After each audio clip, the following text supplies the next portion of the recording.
HI number 4 is all about you developing a research question.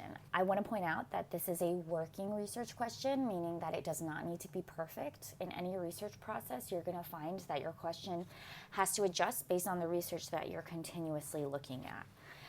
On that note, you should be continuously researching and adding to your running resource research list, your RRR, making sure to track those sources that you're looking at, but not necessarily citing because we haven't begun writing the essays yet. And so you want to track those links to those sources and then also keep a few bullet points on what you are finding helpful or useful about that source. Then what you want to do is start sorting through all of that evidence you found. So I want you guys to look at the amount of detail that I'm including in my example about Teddy Roosevelt and big stick diplomacy. I want you guys to have lots of information. Now, one of the things I wrote down as a note for myself from your guys' HI number 3 was that many of you are not developing that keyword research list.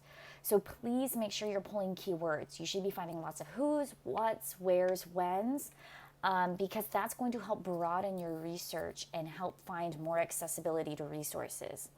Now, you might find that something that's on your keyword list is only a part of your overall topic. That's fine, because research is a puzzle and you want to be piecing it together. So after you fill that in based on your Google pre-search and your experts report and your continued research, you're going to highlight the ones that are helpful to you. So I went ahead and did that. And what I mean by helpful, there are two main criteria. Number 1, are you interested in it? And number 2, is there available research for it, which you should be able to tell at this point because you're finding research or you're not. Then what you need to do is think about which key concept best connects to it so you can start leaning into an argument.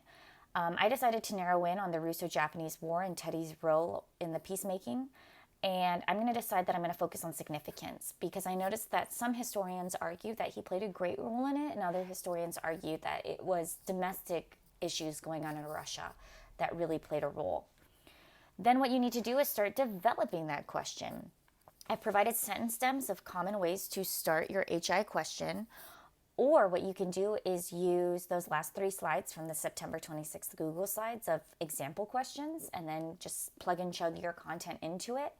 And so I found that that wasn't very helpful for me because it didn't really fit where I was heading with my question, so I developed my own, which is, to what extent was Teddy Roosevelt's arbitration the most significant in the achievement of peace during the Russo-Japanese War? I would then go back and check, does it satisfy all of these requirements that makes a successful HI question? The one that helped me the most was focusing in on the length of the essay that I'm going to be writing. Initially, I was just going to start off with how effective was Teddy Roosevelt's big stick diplomacy and realized that's way too big. So I decided to narrow in on an example, one that, number 1, would help me understand HOA more, and number 2 was something I'm interested in. Then I would head into my reflection journal, making sure to be specific in answering these questions as it will help me along with the process and then also help me in developing section 3 for my HI. The note I wrote for you guys was about biases. A lot of you said biases didn't exist in your sources. That's impossible. Biases always exist, whether they're intentional or not. And some of the biases you can look at are the scopies and which one the author is choosing to focus on. So this is HI number 4. Can't wait to read your questions.